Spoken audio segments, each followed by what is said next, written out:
اعوذ باللہ من الشیطان الرجیم بسم اللہ الرحمن الرحیم السلام علیکم ورحمۃ اللہ وبرکاتہ۔ آج ہم انشاءاللہ العزیز سورہ بقرہ کی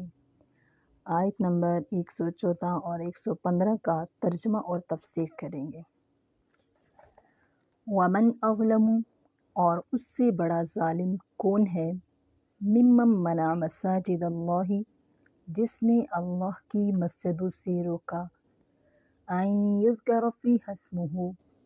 کہ ان میں اللہ کا نام لیا جائے، وسعی فی خرابہا، اور اس کی ویرانی کی کوشش کی۔ اولئک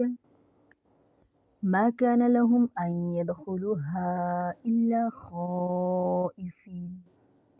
ان لوگوں کے لیے یہ حق نہ تھا کہ وہاں داخل ہوتے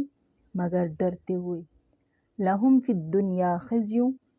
ان کے لیے دنیا میں رسوائی ہے، وَلَهُمْ فِي الْآخِرَةِ عَذَابٌ عَظِيمٌ،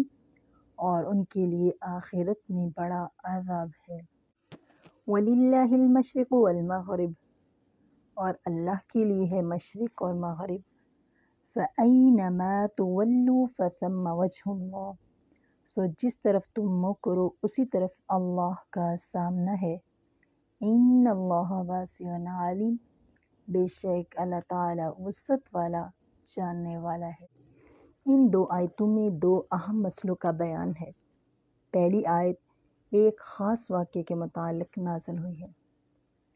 واقعہ یہ ہے کہ زمانہ اسلام سے پہلے جب یہودیوں نے حضرت یحییٰ علیہ السلام کو قتل کر ڈالا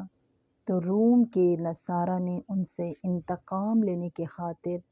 عراق کے ایک مجوسی بادشاہ کے ساتھ مل کر اپنے بادشاہ طہطوس کی سرکردگی میں شام کے بنی اسرائیل پر حملہ کر کے ان کو قتل اور غارت کیا، اور تورات کے نسخے بھی جلا ڈالے۔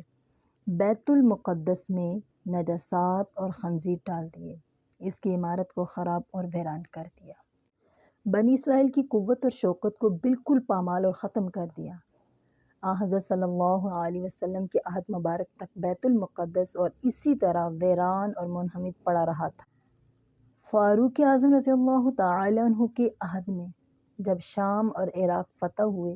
تو آپ کے حکم سے بیت المقدس کی دوبارہ تعمیر کرائی گئی۔ زمانہ دراز تک پورا ملک شام اور بیت المقدس مسلمانوں کے قبضے میں رہا۔ پھر ایک عرصے کے بعد بیت المقدس مسلمانوں کے قبضے سے نکل گیا اور تقریباً 100 سال یورپ کے عیسائیوں کا اس پر قبضہ رہا۔ 6 صدی ہجری میں سلطان صلاح الدین ایوبی رحمۃ اللہ نے پھر اس کو فتح کیا۔ رومی نصارہ کی اس گستاخانہ حرکت پر تورات کو جلایا اور بیت المقدس کو خراب اور ویران کر کے اس کی بے حرمتی کی، تو پھر اس صورت میں یہ آیت نازل ہوئی۔ تو مفسر القرآن حضرت عبداللہ بن عباس رضی اللہ تعالیٰ عنہ کا یہ قول ہے، اور حضرت زید ابن زید رضی اللہ تعالیٰ عنہ اور ان کے علاوہ جو دیگر ہیں دوسرے مفسرین، انہوں نے آیت کا شان نزول یہی بتلایا ہے کہ جب مشرکین مکہ نے رسول کریم صلی اللہ علیہ وسلم کو واقعہ حدیبیہ کے وقت مسجد حرام میں داخل ہونے اور طواف کرنے سے روک دیا تو پھر اس وقت یہ آیت نازل ہوئی۔ بہرحال آیت کا شان نزول تو مفسرین کے نزدیک ان دونوں واقعوں میں سے کوئی خاص واقعہ ہے، مگر اس کا بیان عام لفظوں میں ایک مستقل ضابطہ اور قانون کے الفاظ میں فرمایا گیا ہے تاکہ یہ حکم انہی نصارہ یا مشرکین وغیرہ کے لیے مخصوص نہ سمجھا جائے بلکہ تمام اقوام عالم کے لیے عام رہے۔ تو یہی وجہ ہے کہ اس آیت میں خاص بیت المقدس کا نام لینے کے بجائے مساجد اللہ فرما کر تمام مساجد پر اس حکم کو عام کر دیا گیا کہ ایک مسجد خاص نہیں ہے بلکہ تمام مساجد اس کے اندر آ جاتی ہیں۔ اور آیت کا مضمون بھی یہ ہوگا کہ جو شخص اللہ تعالیٰ کی کسی مسجد میں لوگوں کو اللہ کا ذکر کرنے سے روکے یا کوئی ایسا کام کرے جس سے مسجد ویران ہو جائے تو بہت بڑا ظالم ہے۔ تو مساجد اللہ کی عظمت کا مقتضا یہ ہے، تقاضا یہ ہے کہ ان میں جو شخص داخل ہو تو وہ ہیبت اور عظمت اور خوش و خضوع کے ساتھ داخل ہو۔ جیسے آپ کسی شاہی دربار میں داخل ہوتے ہیں، نہایت ہی خشوع و خضوع کے ساتھ اسی طرح اللہ کی مساجد میں داخل ہونے کا بھی آپ کے لیے یہی حکم ہے، اور مساجد اللہ کی عظمت کا تقاضا بھی یہی ہے کہ جب داخل ہوا جائے اللہ کی مساجد میں تو وہاں پر اس حالت میں داخل ہوں کہ آپ پر ہیبت اور خشوع و خضوع بھی ہو اور اس کی عظمت کا خیال بھی رکھا جائے۔ اسی لیے قرآن شریف میں ایک جگہ ارشاد ہے کہ یعنی اصل میں مسجد کی آبادی ان لوگوں سے ہے جو اللہ تعالیٰ پر ایمان لائیں اور روز قیامت پر اور نماز قائم کریں، زکوٰۃ ادا کریں اور اللہ تعالیٰ کے سوا کسی سے نہ ڈریں۔ اسی لیے حدیث میں رسول کریم صلی اللہ علیہ وسلم نے فرمایا کہ قرب قیامت میں مسلمانوں کی مسجدیں بظاہر آباد اور مزین خوبصورت ہوں گی، مگر حقیقتاً ویران ہوں گی کہ ان میں حاضر ہونے والے نمازی کم ہو جائیں گے۔ اسی طرح حضرت علی مرتضیٰ رضی اللہ تعالیٰ عنہ کا ارشاد ہے کہ شرافت اور انسانیت کے 6 کام ہیں، 3 حضر کے اور 3 سفر کے۔ اور حضر کے 3 یہ ہیں: تلاوت قرآن پاک، مسجدوں کو آباد کرنا، ایسی دوستوں کی جماعیت بنانا جو اللہ تعالیٰ اور دین کے کاموں میں امداد کرے۔ اور سفر کی 3 کام یہ ہیں: اپنے توشے سے غریب ساتھیوں پر خرچ کرنا، حسن خلق سے پیش آنا اور رفقائے سفر کے ساتھ ہنسی خوشی، تفریح اور خوش طبعی کا طرز عمل رکھنا، بشرطے یہ خوش طبعی گناہ کے حد میں داخل نہ ہو۔ اسی طرح حضرت علی رضی اللہ تعالیٰ عنہ کی سرشاد میں مسجدوں کے آباد کرنے کا مطلب یہی ہے کہ وہاں خشوع و خضوع کے ساتھ حاضر بھی ہوں اور وہاں حاضر ہو کر تلاوت اور ذکر میں مشغول رہیں۔ اب اس کے مقابلے میں مسجد کی ویرانی یہ ہوگی کہ وہاں نمازی نہ رہیں یا کم ہو جائیں یا ایسی اسباب جمع ہوں جن سے خشوع و خضوع میں خلل آئے۔ دوسری آیت میں رسول اکرم صلی اللہ علیہ وسلم اور صحابہ کرام رضی اللہ تعالیٰ عنہ کو تسلی دی گئی ہے کہ مشرکین مکہ نے اگرچہ آپ صلی اللہ علیہ وسلم کو مکہ اور بیت اللہ سے ہجرت کرنے پر مجبور کر دیا اور مدینہ پہنچ کر ابتدائی زمانہ میں 16-17 مہینے تک آپ صلی اللہ علیہ وسلم کو بیت المقدس کی طرف منہ کر کے نماز پڑھنے کا حکم دیا گیا، لیکن اس میں آپ کا کوئی نقصان نہیں، نہ آپ صلی اللہ علیہ وسلم کے لیے غمگین ہونے کی کوئی وجہ ہے، کیونکہ اللہ تعالیٰ کی ذات پاک کسی خاص سمت میں نہیں، وہ ہر جگہ ہے، اس کے لیے مشرق اور مغرب یکساں ہیں۔ کعبہ کو قبلہ نماز بنائیں یا بیت المقدس کو،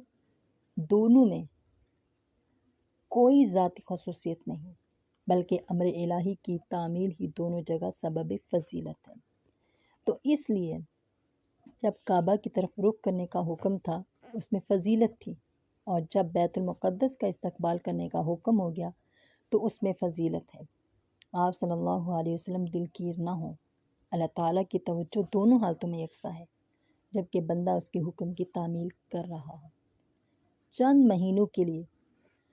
بیت المقدس کو قبلہ قرار دینے کا حکم دے کر عملاً اور آپ صلی اللہ علیہ وسلم نے قولاً اس بات کو واضح کر دیا کہ کسی خاص مکان یا سمت کو قبلہ قرار دینا اس وجہ سے نہیں، معاذ اللہ، خدا تعالیٰ اس مکان یا اس سمت میں ہے، دوسری جگہ میں نہیں، ایسا ہرگز نہیں، بلکہ اللہ تعالیٰ ہر جگہ ہر سمت میں یکساں توجہ کے ساتھ موجود ہے۔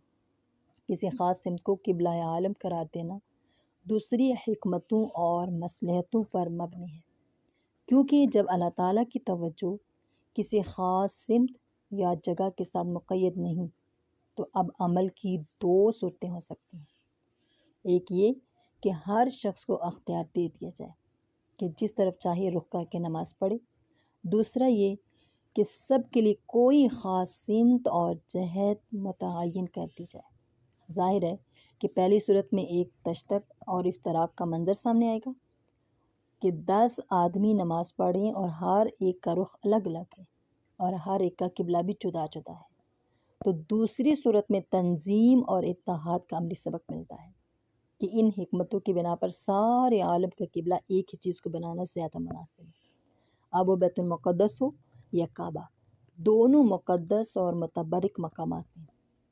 ہر قوم اور ہر زمانہ کے مناسب اللہ تعالیٰ کی طرف سے حکام آتے ہیں۔ ایک زمانے تک بیت المقدس کو قبلہ بنایا گیا، پھر حضرت صلی اللہ علیہ وسلم اور صحابہ کرام کی دل خوشی کے مطابق اس حکم کو منسوخ کر کے کعبہ کو قبلہ عالم بنا دیا گیا۔